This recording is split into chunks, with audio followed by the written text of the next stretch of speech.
Father के पास तो ये सारे डॉक्यूमेंट है ही नहीं, फादर की डेथ हो गई है, तो किस तरीके से करेक्शन करना है। पूरे एसओपी को ही चेंज कर दिया है। जी हाँ फ्रेंड, 4 और नए डॉक्यूमेंट को ऐड कर दिया है। मैं आपको दिखा देता हूँ लाइव प्रूफ। देखिए यहाँ पे ये जो एसओपी में संशोधन हुआ है वो 11 मार्च 2024 को संशोधन हुआ है। यदि आपका भी पीएफ क्लेम इसलिए बार बार रिजेक्ट हो रहा है क्योंकि आपके पीएफ खाते में आपका फादर नेम गलत अपडेट है, तो फ्रेंड्स अब आपको घबराने की जरूरत नहीं है। अब आपके फादर के मीनिंग में केवल मिस्टेक है या फिर पूरा नाम ही बदलवाना है, तो आप इस काम को ऑनलाइन ही कर सकते हैं। आज के इस नए वीडियो में हम कंप्लीट प्रोसेस जानने वाले हैं।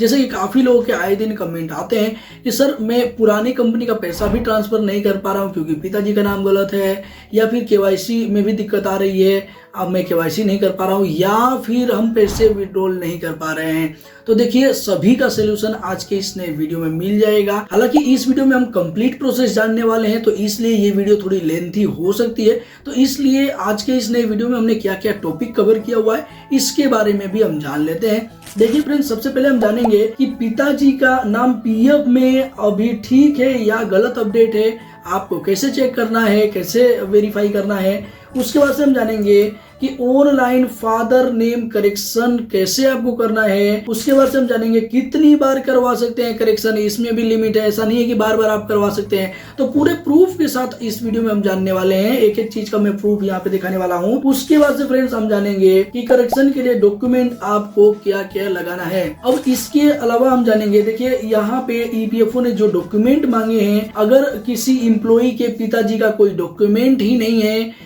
या फिर पिताजी का स्वर्गवास हो गया है, तो क्या डॉक्यूमेंट देना है, इसके बारे में भी हम बात करेंगे। उसके बाद से हम बात करेंगे कि करेक्शन के लिए कितने डॉक्यूमेंट आपको अपलोड करना है, 1 करना है, 2 करना है, 3 करना है, 4 करना है, सभी प्रूफ के साथ जानेंगे। उसके बाद से हम जानेंगे कि जो आपका सुधार का टाइप है, यानी कि टाइप ऑफ करेक्शन है, वो किस टाइप का है, आपका करेक्शन मेजर है या फिर माइनर करेक्शन है। उसके बाद से हम जानेंगे कि डॉक्यूमेंट आपको कैसे अपलोड करना है। देखिए इसमें भी काफी एरर्स का सामना आपको करना पड़ेगा, उनका मैं सोल्यूशन के साथ पूरी तरीके से इस वीडियो में बताऊंगा। उसके बाद से हम जानेंगे कि फाइनल सबमिशन कैसे करना है। अब उसके बाद से हम जानेंगे कि जो आप करेक्शन रिक्वेस्ट लगाएंगे तो वो कितने दिनों में फाइनल हो जाएगा, आपका करेक्शन कितने दिनों के अंदर हो जाएगा। उसके बाद से हम जानेंगे करेक्शन का स्टेटस अगर आपको चेक करना है तो किस तरीके से चेक कर सकते हैं। एट लास्ट में हम ये भी जानेंगे कि अपडेट डिटेल अगर आपने कर दिया है, आपका अभी भी पेंडिंग है, लेकिन आपको कहीं बीच में पता चलता है कि कोई दूसरा डॉक्यूमेंट आपने अपलोड कर दिया है, या फिर कुछ डॉक्यूमेंट अभी नहीं थे आपके पास, वो बाद में आ गए हैं, तो दोबारा से इस क्लेम को रिजेक्ट कैसे करना है, जिससे कि पुराने पेंडिंग क्लेम को रिजेक्ट करने के बाद आप नए सभी डॉक्यूमेंट को अपलोड करके सफलतापूर्वक अपना करेक्शन करवा पाए। अब इस वीडियो में हम बिल्कुल शुरू से जानेंगे, जिससे कि अगर कोई पर्सन ऐसा है जो कि इस वेबसाइट पे पहली बार आ रहा है, इस वेबसाइट का पहली बार नाम सुन रहा है ना, वो भी अपना काम पूरी तरीके से कर पाए। तो हो सकता है कि आपको इनमें से कुछ स्टेप्स पहले से पता हो, तो आप इसे स्किप कर सकते हैं। जो भी टाइम स्टेप्स है इनका मैं डिस्क्रिप्शन बॉक्स में और कमेंट बॉक्स में दे दूंगा टॉपिक वाइज, वहां से आप चेकआउट कर सकते हैं। इसके लिए आपको अपने मोबाइल फोन या लैपटॉप में कोई सा भी ब्राउजर ओपन कर लेना है। मैं इधर लैपटॉप इसलिए यूज कर रहा हूँ क्योंकि जो ऑप्शंस हैं वो बड़े बड़े दिखे, अच्छे से दिखे, जिससे कि आपको और ज्यादा बेहतर क्लियरिटी मिल पाए। देखिए फ्रेंड्स, इसके बाद से आपको यहाँ पे टाइप करना है UAN। उसके बाद से देखिए यहाँ पे आपको देखने को मिलेगा यूनिफाइड पोर्टल -mem.epfindia.gov.in। आपको इस वाली वेबसाइट पे चले जाना है। देखिए यहाँ पे आपको क्रॉस कर देना है। उसके बाद से यहाँ पे आपको अपना यूएन नंबर एंटर कर लेना है, पासवर्ड एंटर कर लेना है, ये कैप्चा एंटर कर लेना है, कैप्चा यहाँ से चेंज भी कर सकते हैं, और उसके बाद से साइन इन कर लेना है। अगला इंटरफेस कुछ स्टेप से ओपन होकर के आ जाएगा। यहाँ पे आपको देखने को मिलेगा लॉगिन सेकंड फैक्टर ऑथेंटिकेशन। आपके इस रजिस्टर्ड मोबाइल नंबर पे एक ओटीपी चला जाएगा, वो ओटीपी आपको यहाँ पे एंटर करना है, और ये जो कैप्चा लिखा हुआ है ये सेम कैप्चा यहाँ पे एंटर करना है। इसे आप यहाँ से चेंज भी कर सकते हो। देखिए नया वाला कैप्चा एंटर करने के बाद आपको यहाँ से सबमिट कर देना है। देखिए हम सफलतापूर्वक सबमिट हो चुके हैं। आपको लॉगिन करने में किसी भी तरीके की समस्या आ रही है तो नीचे कमेंट बॉक्स में कमेंट करके बता सकते हो, सोल्यूशन वाली वीडियो में आपको प्रोवाइड कर दूंगा। अब फ्रेंड्स यहाँ पे सबसे पहले आपको चेक कर लेना है कि आपके यूनिफाइड पोर्टल में आपके पिताजी का क्या नाम है। इसको चेक करने के लिए आपको 2 मेथड दिया हुआ है। पहला तो आपको यहाँ पे दिया हुआ है व्यू वाले ऑप्शन पे जाएंगे, और यहाँ पे प्रोफाइल वाले ऑप्शन पे सेलेक्ट करेंगे तो आपको यहाँ पे देखने को मिल जाएगा कि आपके पिताजी का क्या नाम है। देखिए फादर्स या फिर हस्बैंड नेम क्या अपडेट है, पहले से देखिए इनके केस में देखने को मिल रहा है। आप भी ऐसे चेक कर सकते हो। तो ये तो हो गया पहला तरीका। दूसरे तरीके के बारे में भी हम बात करेंगे इसी वीडियो में। इससे पहले फ्रेंड्स यहाँ पे जैसे ही आप होम पेज पे आएंगे ना तो कुछ इस तरीके से इंटरफेस आपका देखने को मिल रहा था। अब हमें करेक्शन कैसे करना है, देखिए करेक्शन करने के लिए आपको यहाँ पे देखने को मिलेगा मैनेज वाले ऑप्शन में जाएंगे ना तो यहाँ पे जो नया वाला ऑप्शन ऐड हुआ है वो देखने को मिल जाएगा, ज्वाइंट डिक्लेरेशन। इससे पहले आपको ऑफलाइन तरीके से ज्वाइंट डिक्लेरेशन फॉर्म फिल करके जमा करना होता था, लेकिन ईपीएफओ ने काफी ज्यादा यहाँ पे सुविधा दे दिया है उन लोगों के लिए जो लोग यूनिफाइड पोर्टल पे लॉगिन हो पा रहे हैं। तो देखिए अब इस वाले ऑप्शन पे हम सेलेक्ट कर लेंगे। उसके बाद से यहाँ पे आपको देखने को मिलेगा सेलेक्ट मेंबर आईडी। अब यहाँ पे उस कंपनी की आईडी को आपको सेलेक्ट करना है जिस कंपनी में आपका फादर नेम करेक्शन करवाना है। तो देखिए इनके केस में यहाँ पे आप सेलेक्ट करेंगे तो केवल एक कंपनी देखने को मिल रही है क्योंकि इन्होंने केवल एक कंपनी में काम किया है। अगर आपने मल्टीपल यानी कि एक से ज्यादा कंपनी में काम किया है तो वो सभी कंपनी यहाँ पे देखने को मिल जाएंगे। तो आपको यहाँ पे सेलेक्ट करना है, उसके बाद से गेट डिटेल्स कर देना है। जैसे आप गेट डिटेल्स करेंगे ना तो अगला इंटरफेस कुछ इस टाइप से ओपन होकर के आ जाएगा। यहाँ पे आप देख सकते हैं ज्वाइंट डिक्लेरेशन का पूरा पेज ओपन होकर के आ चुका है। 3 स्टेप में आपका पूरा प्रोसेस कंप्लीट हो जाएगा। पहले स्टेप में आपको देखने को मिलेगा अपडेट डिटेल्स। आपको डिटेल अपडेट करना है कि यहीं पे आपको देखने के ये भी मिलेगा कि भैया इससे पहले क्या था आपके पीएफ में और क्या आप करना चाहते हो, दोनों ही आपको यहाँ पे पहले नंबर पे करना है। दूसरे नंबर पे आपको डॉक्यूमेंट्स अपलोड करने हैं कुछ, और तीसरे नंबर पे आपको सबमिट कर देना है। देखिए फ्रेंड्स हम नीचे की साइड आएंगे, यहाँ पे नोट्स आपको देखने को मिल जाएगा। नोट्स देखिए बड़े काम का है। यहाँ पे आप देख सकते हैं कि अगर आप मैरिटल स्टेटस चेंज कर रहे हैं या फिर नेशनलिटी चेंज कर रहे हैं तो आपका यहाँ पे कोई भी डॉक्यूमेंट नहीं देना है आपको। अब उसके बाद से यहाँ पे आपको देखने को मिल रहा है जो भी आप चेंज रिक्वेस्ट कर रहे हैं, आप खासतौर से अपना नेम, डेट ऑफ बर्थ और जेंडर, तो ये आपके आधार कार्ड के हिसाब से होना चाहिए, अन्यथा आपको एरर मैसेज देखने को मिल जाएगा। तो फिलहाल में आज के इस नए वीडियो में तो हम फादर नेम चेंज कर रहे हैं, नेम वाले वीडियो में हम इसके बारे में डिटेल्स में जाने हुए थे।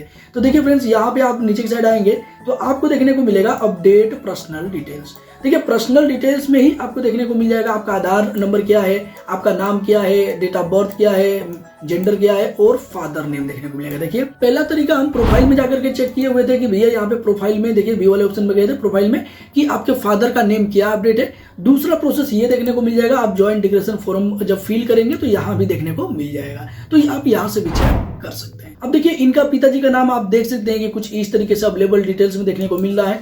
अब इनको ऐसा लगता है कि नहीं भैया टाइटल में सुधार करना है या फिर पूरा नाम ही सुधार करना है, तो इसके लिए यहाँ पे आपको देखने को मिल रहा है चेंज रिक्वेस्ट। अब यहाँ से आपको जो पेंसिल का आइकन देखने को मिल रहा है यहाँ पे क्लिक करेंगे और यहाँ पे आप नाम चेंज कर सकते हैं। तो मान लीजिए कि यहाँ पे इनको ये डिलीट करना है, यहाँ पे ये लास्ट वाला डिलीट करना है इनको, तो ये डिलीट कर देंगे, अपने हिसाब से नाम यहाँ पे लिख लेंगे। उसके बाद से यहाँ पे आपको देखने को मिलेगा नेशनलिटी। देखिए नेशनलिटी हर एक करेक्शन के लिए सबसे पहले करेक्शन आपको नेशनलिटी करना है। तो नेशनलिटी अगर अपडेट नहीं है, यहाँ पे नॉट अवेलेबल है, तो आप कोई भी करेक्शन नहीं कर पाएंगे। तो नेशनलिटी आपको सेलेक्ट कर लेना है और पहले से अगर आपने अपडेट किया हुआ है तो आपको कोई दिक्कत नहीं आएगी। तो इनके केस में देखिए नॉट अवेलेबल है, आप चेक भी तो कर पाएंगे कि अपडेट है कि नहीं है। देखिए नॉट अवेलेबल है नेशनलिटी, इसकी बात की जा रही है। तो ये आपको अपडेट कर लेना है। यहाँ सेलेक्ट करेंगे तो आपको देखने को मिलेगा यहाँ पे हम इंडियन है तो इंडिया सेलेक्ट कर लेंगे। उसके बाद से आपके केस में जो भी अप्लाई होता है वो आप सेलेक्ट कर सकते हैं। अब उसके बाद से आपको नीचे की साइड आना है और देखिए फ्रेंड्स यहाँ पे सबसे नीचे की साइड आपको देखने को मिल जाएगा चेक बॉक्स। चेक बॉक्स पे आपको टिक करना है और उसके बाद से प्रोसीड कर देना है। अगला इंटरफेस कुछ इस टाइप से ओपन होकर क्या जाएगा। यहाँ पे आप देख सकते हैं पहला स्टेप हमारा कंप्लीट हो चुका है, अब हम सेकेंड स्टेप पे आ गए हैं। अब उससे पहले हम ये जान लेते हैं कि जो भी आप करेक्शन कर रहे हो ना, ये करेक्शन आप कितनी बार करवा सकते हो। ईपीएफओ ने, पीएफ ऑफिस ने इसके लिए नियम बना रखे हैं और नियम आपको यहाँ पे देखने को मिल जाएगा स्टैंडर्ड ऑपरेटिंग प्रोसीजर एसओपी में देखने को मिल जाएगा। अब ये एसओपी काफी लंबा है, 35 पेजों का है, इसके बारे में हमने डिटेल्स में बात किया था पिछले वीडियो में। लेकिन अभी हम जान लेते हैं कि ये जो फादर नेम करेक्शन के बारे में बात किया गया है, कितनी बार आप करवा सकते हो, कहाँ पे बताया गया है। तो 14 नंबर पेज आपको याद रखना है। देखिए 14 नंबर पेज पे आप जाएंगे तो आप देख सकते हैं टेबल 6 देखने को मिलेगा। अब टेबल 6 में आपको देखने को मिलेगा फादर नेम। देखिए हालांकि यहाँ पे मदर भी दिया हुआ है लेकिन मदर ऑनलाइन नहीं दे रहा है, तो मदर के लिए आप ऑफलाइन जा सकते हैं। देखिए फादर नेम करेक्शन केवल और केवल एक बार की लिमिट है, एक बार ही आप करवा सकते हैं, इससे ज्यादा नहीं करवा सकते हैं। तो आपको विशेष ध्यान रखना है कि जो आप करेक्शन अपडेट कर रहे हो इसके बाद आप नहीं कर पाओगे, क्या यही वाला ठीक है। तो अगर आप बिल्कुल अब सहमत हो कि भैया यही वाला ठीक है, तो अब आपको ये प्रोसेस जारी रखना है। अब हम जान लेते हैं कि डॉक्यूमेंट आपको क्या क्या अपलोड करना है, क्योंकि सेकेंड स्टेप में आपको अपलोड डॉक्यूमेंट ही देखने को मिल रहा है, डॉक्यूमेंट ही अपलोड करना है। यहाँ पे कुछ इंस्ट्रक्शन भी दिया हुआ है, जैसे कि आपका जो भी डॉक्यूमेंट है वो PDF फाइल में अपलोड होगा। आपको 2 MB तक मांगा जा रहा है, बहुत ही बढ़िया क्वालिटी होती है, 2 MB में आ जाती है। तो अगर आपने जो फाइल बनाया है वो इस कैटेगरी में नहीं आता है तो नीचे कमेंट बॉक्स में कमेंट करके बताओ, मैं उस वाली वीडियो को प्रोवाइड कर दूंगा जिसमें मैंने डिटेल्स में बताया है कि किस तरीके से आपको ये फाइल इसके हिसाब से बनाना है। अब देखिए फ्रेंड्स, यहाँ पे नीचे की साइड आएंगे ना, तो यहाँ पे आपको देखने को मिलेगा डॉक्यूमेंट अपलोड्स। अब यहाँ पे आपको चेंज टाइप देखने को मिल रहा है, चूंकि हम change type father name correction कर रहे हैं तो इसलिए केवल फादर नेम देखने को मिल रहा है। अब यहाँ पे 3 डॉक्यूमेंट देखने को मिल रहे हैं, देखिए डॉक्यूमेंट 1, डॉक्यूमेंट 2, डॉक्यूमेंट 3। अब तीनों में आप देखेंगे तो जो लिस्ट ओपन होकर के आ रही है, तो इस लिस्ट में जो भी डॉक्यूमेंट है आपके पास अवेलेबल है वो डॉक्यूमेंट आप लगा सकते हैं। देखिए ये तीनों ही में सेम लिस्ट ओपन होकर के आ रही है। अब जैसे कि फादर का नेम करेक्ट करने के लिए यहाँ पे EPFO के द्वारा ये सारी डॉक्यूमेंट मांगे जा रहे हैं, और काफी लोगों का ये कहना है कि सर मेरे फादर के पास तो ये सारे डॉक्यूमेंट है ही नहीं, तो फिर मुझे करेक्शन कैसे करना है, या फिर जिन लोगों के फादर की डेथ हो गई है, 10 को पहले डेथ हो गई है, अब फादर का कोई भी डॉक्यूमेंट नहीं है, तो किस तरीके से करेक्शन करना है। तो देखिए EPFO ने आप सभी लोगों के बातों को रखते हुए पूरे SOP को ही चेंज कर दिया है। जी हाँ फ्रेंड, 4 और नए डॉक्यूमेंट को ऐड कर दिया है। मैं आपको दिखा देता हूँ लाइव प्रूफ। देखिए यहाँ पे ये जो SOP में संशोधन हुआ है वो 11 मार्च 2024 को संशोधन हुआ है। इससे पहले आपका जो SOP तैयार हुआ था EPFO के द्वारा वो 23 अगस्त 2023 को तैयार हो गया था पूरी तरीके से, लेकिन अभी इसमें संशोधन किया गया है और 4 नए डॉक्यूमेंट प्रोवाइड किए गए हैं। क्या डॉक्यूमेंट है, किस तरीके से फायदा मिलेगा आपको यहाँ देखने को मिल जाएगा। देखिए यहाँ पे आपको 4 डॉक्यूमेंट देखने को मिल रहे हैं, आधार कार्ड देखने को मिल रहा है, पैन कार्ड देखने को मिल रहा है, 10वीं 12वीं का मार्कशीट आप लगा सकते हैं और ड्राइविंग लाइसेंस लगा सकते हैं। और ये सारे डॉक्यूमेंट है ना, ऐसा नहीं है कि आपके फादर का देना है, आपका डॉक्यूमेंट देना है। जी हाँ फ्रेंड्स, लेकिन यहाँ पे आपको एक बात का विशेष ध्यान रखना है कि आप इनमें से जो भी डॉक्यूमेंट लगा रहे हैं, आधार कार्ड लगा रहे हैं, पैन कार्ड लगा रहे हैं, या 10वीं 12वीं का मार्कशीट लगा रहे हैं, या ड्राइविंग लाइसेंस लगा रहे हैं, इनमें से जो भी डॉक्यूमेंट आप लगाएं, लेकिन उस डॉक्यूमेंट में आपका फादर का नेम सही होना चाहिए और आपका भी नेम सही होना चाहिए, तो ही आप ये डॉक्यूमेंट का यूज कर सकते हैं। अन्यथा अगर इस डॉक्यूमेंट में भी मिसमैच है तो भैया आपको सबसे पहले करेक्शन करवाना पड़ेगा, अन्यथा आप करेक्ट नहीं करवा पाएंगे अपने PF में नाम।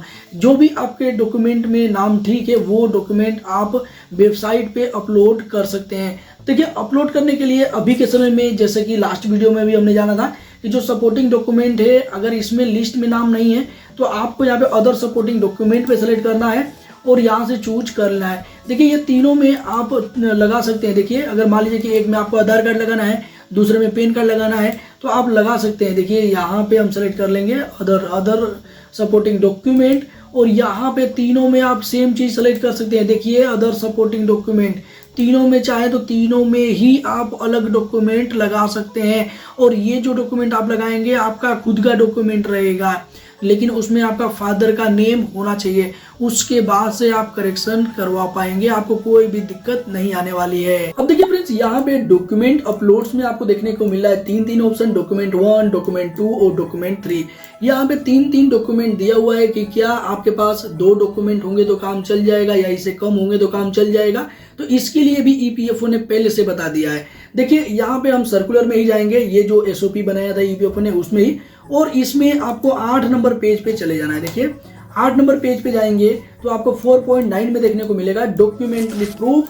अब देखिए फ्रेंड्स, यहाँ पे आपको देखने को मिल रहा है कि अगर आपका करेक्शन माइनर है तो माइनर चेंज के लिए आपको 2 डॉक्यूमेंट देना है, अगर आपका मेजर करेक्शन है तो इसके लिए आपको 3 डॉक्यूमेंट देना है। तो अब EPFO ने तो यहाँ पे बोल दिया कि माइनर है तो आपको 2 देना है और मेजर है तो 3 देना है, लेकिन अब आपको कैसे पता चलेगा कि आपका जो करेक्शन करवाने वाले हो वो मेजर है या फिर माइनर है? तो EPFO ने इसके लिए भी बताया है। इसके लिए आपको 6 नंबर पेज पे चले जाना है। देखिए फ्रेंड्स, यहाँ पे हम चले जाएंगे ऊपर की साइड, यहाँ पे 6 नंबर पे तो आपको देखने को मिलेगा 7 नंबर पे आपको देखने को मिला। देखिए फ्रेंड्स, 7 नंबर में चौथा नंबर याद देखने को मिल रहा है कि यदि आप फादर नेम करेक्शन करवा रहे हैं तो मेजर कैटेगरी कौन कौन सी होगी और माइनर कैटेगरी कौन कौन सी होगी। तो देखिए फ्रेंड्स, यहाँ पे मेजर करेक्शन हम देख लेते हैं। मेजर करेक्शन में बताया गया है कि यदि आप 2 लेटर से ज़्यादा चेंज कर रहे हैं, यानी कि पूरा नाम ही आपका गलत है, या फिर आपके डॉक्यूमेंट में पहले से आपका फादर नेम जो था वो गलत अपडेट था और आपका फादर नेम कुछ और ही है,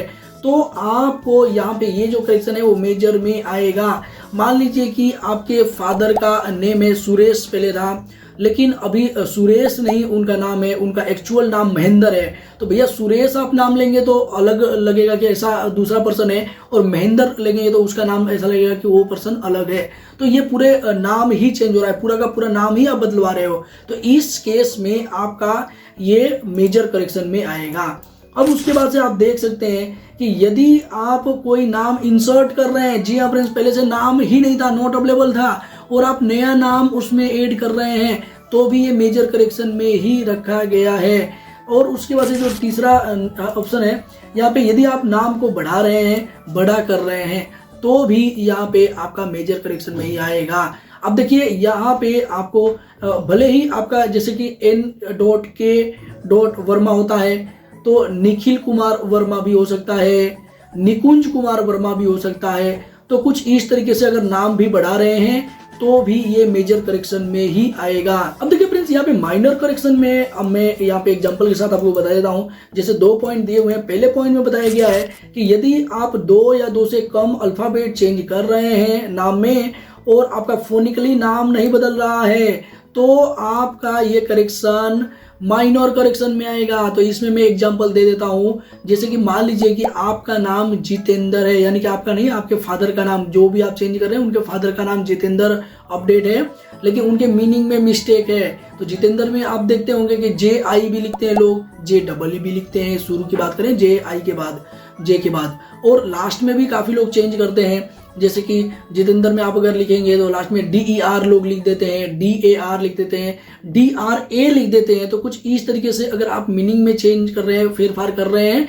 लेकिन आपका फोनिकली नाम तो जितेंद्र ही आ रहा है ना, तो आपका ये जो करेक्शन है वो माइनर करेक्शन में आएगा। अब देखिए फ्रेंड्स, उसके बाद से जो दूसरा ऑप्शन दिया हुआ है कि यदि आप कुछ टाइटल हटा रहे हैं, जैसे कि डॉक्टर हटा रहे हैं, मिस्टर मिसेज हटा रहे हैं नाम के आगे से, तो ये भी श्रीमती हटा रहे हैं, तो ये जो आप नाम चेंज करेंगे ना, तो ये आपका माइनर करेक्शन में आएगा। तो फ्रेंड्स, जैसे कि हमने मेजर और माइनर करेक्शन के बारे में काफी ज्यादा डिटेल्स में अब जान लिया है, अब हम डॉक्यूमेंट अपलोड कर लेते हैं। तो डॉक्यूमेंट अपलोड करने के लिए यहाँ पे सेलेक्ट कर लेना है। देखिए यहाँ पे चेंज टाइप है ना, तो चेंज टाइप में आप क्या डॉक्यूमेंट दे रहे हैं। तो देखिए डॉक्यूमेंट अपलोड करने में आपको विशेष ध्यान रखना है कि मान लीजिए कि पहला ऑप्शन ये वाला ऑप्शन है ना, ये सेलेक्ट आपने कर लिया, तो दूसरे में आप सेम ऑप्शन नहीं सेलेक्ट कर पाएंगे।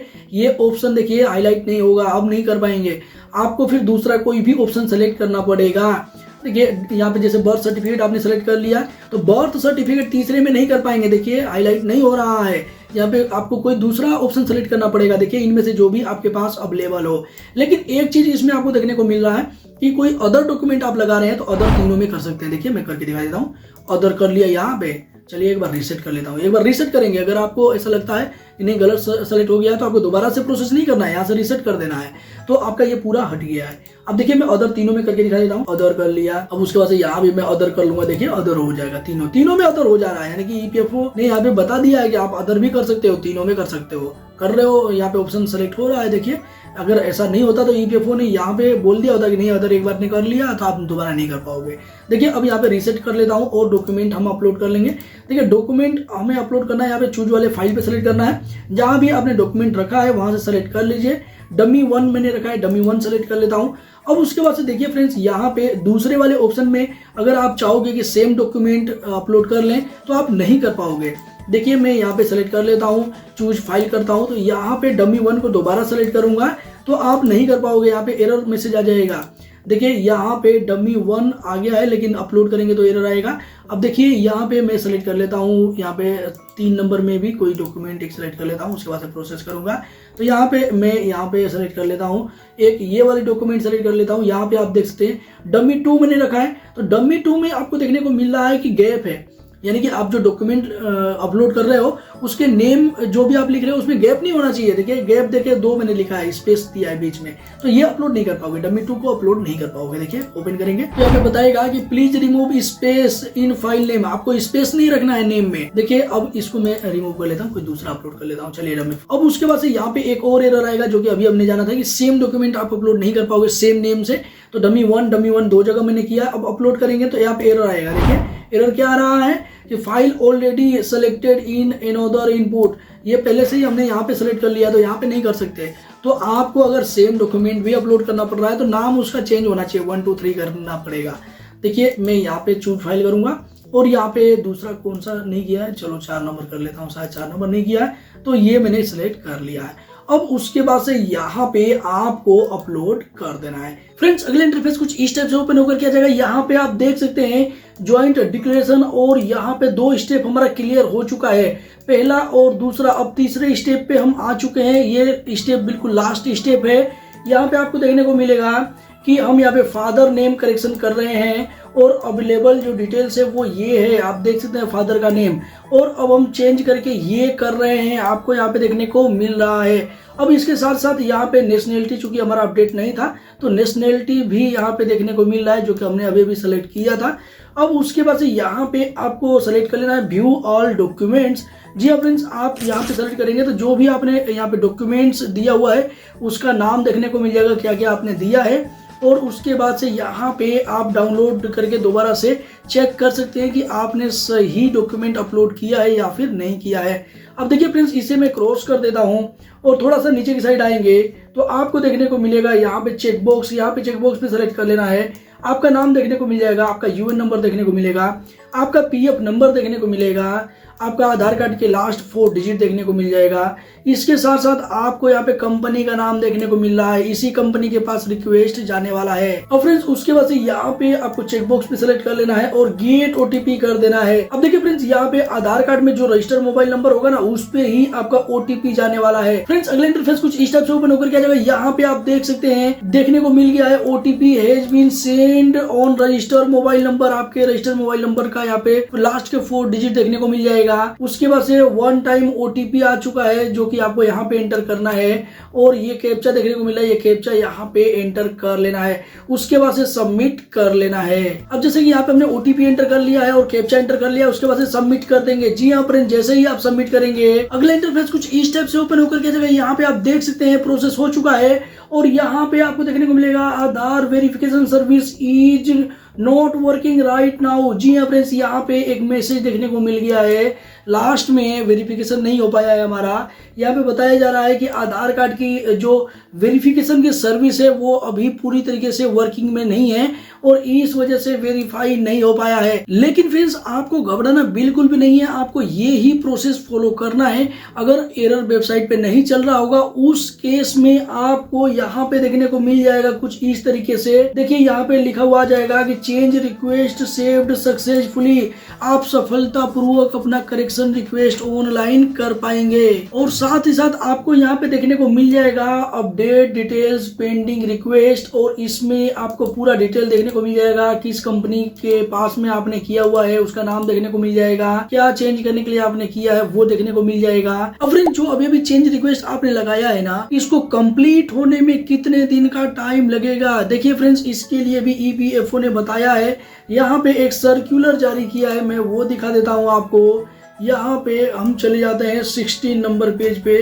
देखिए 16 नंबर पेज पे आपको देखने को मिलेगा, या 8 नंबर है timelines for completing the JD. JD का मतलब ज्वाइंट डिक्लेरेशन कंप्लीट होने में कितना टाइम लगने वाला है। तो देखिए यहाँ पे बताया गया है कि अगर माइनर रिक्वेस्ट है तो आपका 7 दिनों का टाइम लगेगा, लेकिन 7 आपको प्लस में करके आ रहा है। यहाँ पे एक टी भी बताया गया है। टी यहाँ पे बोले तो जो आपने अगर आज अप्लाई किया हुआ है और आज के आज आपके एम्प्लॉयर के पास चला गया है, अब ये एम्प्लॉयर के पास जितना भी दिन तक पेंडिंग रहेगा वो यहाँ पे काउंट नहीं किया गया है। अब मान लीजिए कि आपका एम्प्लॉयर 10 दिन का टाइम लगाता है पूरा प्रोसेस कंप्लीट करने में, अप्रूव करने में, जो कि इतना टाइम नहीं लगेगा, वो चाहेगा तो तुरंत ही हो जाएगा। तो उसके बाद से आपको 7 दिन और इंतजार करना पड़ेगा। 7 दिन ये पीएफ ऑफिस का टाइम है। लेकिन ये माइनर के केस में अगर मेजर रहेगा तो ईपीएफओ का यहाँ पे कहना है कि भैया 15 दिन तक का टाइम लग सकता है। तो इसलिए आपको करना क्या है, जल्दी करेक्शन करवाने के लिए सबसे पहले आप जब अप्लाई करें तो अपने एम्प्लॉयर से कांटेक्ट कर लीजिए और एम्प्लॉयर से अप्रूवल करवा लीजिए, उसके बाद से आपका जल्दी करेक्शन हो जाएगा।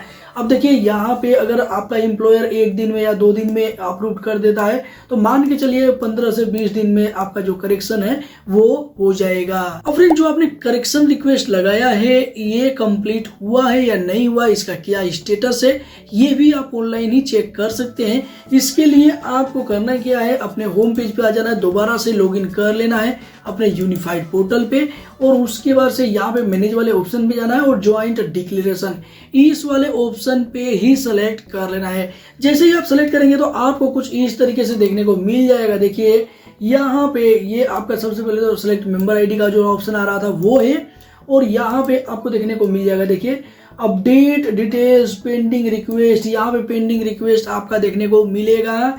इसमें आपको देखने को मिल जाएगा मेंबर आईडी और उसके अलावा आप देख सकते हैं कि आपका किस एम्प्लॉयर के पास गया है वो एम्प्लॉयर का नाम, यहाँ पे एस्टेब्लिशमेंट का नाम देखने को मिल जाएगा। उसके बाद से क्या चीज़ आपने करेक्शन करवाने के लिए यहाँ पे लगाया है वो आप देख सकते हैं। देखिए इन्होंने रिलेशन के लिए डाला है तो रिलेशन लिख करके आ रहा है, आपके केस में जो भी रहेगा वो देखने को मिल जाएगा। अवेलेबल डिटेल्स क्या था, आपने चेंज रिक्वेस्ट किया वो देखने को मिल जाएगा। यहाँ से डॉक्यूमेंट आप देख पाएंगे, व्यू का ऑप्शन दिया हुआ है। अब उसके बाद से कब आपने किया था वो डेट देखने को मिल जाएगा। अभी इसका करंट स्टेटस क्या है, करंट स्टेटस इन्होंने अभी किया है तो पेंडिंग एट एम्प्लॉयर देखने को मिल रहा है।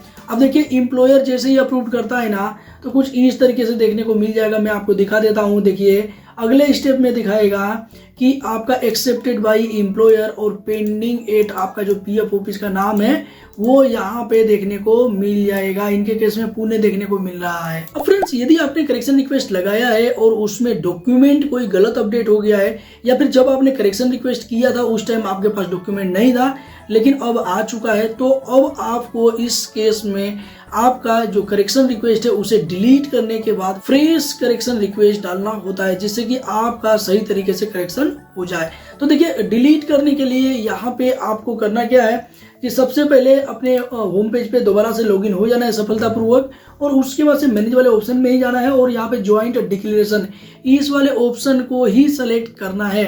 अब जैसे ही आप सेलेक्ट करेंगे तो आपको कुछ इस तरीके से देखने को मिल जाएगा।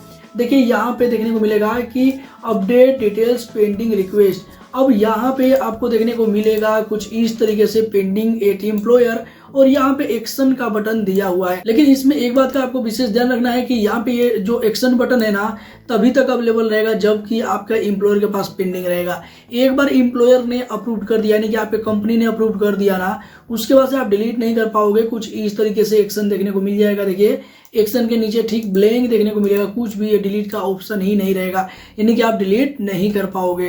तो ये डिलीट करने का काम है केवल तभी तक आप कर सकते हो जब तक कि आपके कंपनी के पास पेंडिंग है। कंपनी ने एक बार अप्रूव कर दिया तो भैया ये सीधा चला जाएगा पीएफ ऑफिस के पास। तो फ्रेंड्स आई होप कि इस वीडियो से आपको काफी ज्यादा हेल्प मिला होगा। इस वीडियो के माध्यम से आप और किया जाना चाहते थे जो कि मैं इस वीडियो में कवर नहीं कर पाया वो आप नीचे कमेंट बॉक्स में कमेंट करके बता सकते हैं, उसका रिप्लाई मैं जल्द से जल्द देने का प्रयास करूंगा। इस वीडियो को आप अपने दोस्त मित्रों के साथ फ्री ऑफ कॉस्ट किसी प्लेटफॉर्म पर शेयर कर सकते हैं जिससे उनकी सहायता हो सकती है। इसी के साथ मिलते हैं किसी नेक्स्ट इन्फॉर्मेटिव वीडियो में, तब तक के लिए जय हिंद जय भारत वंदे मातरम।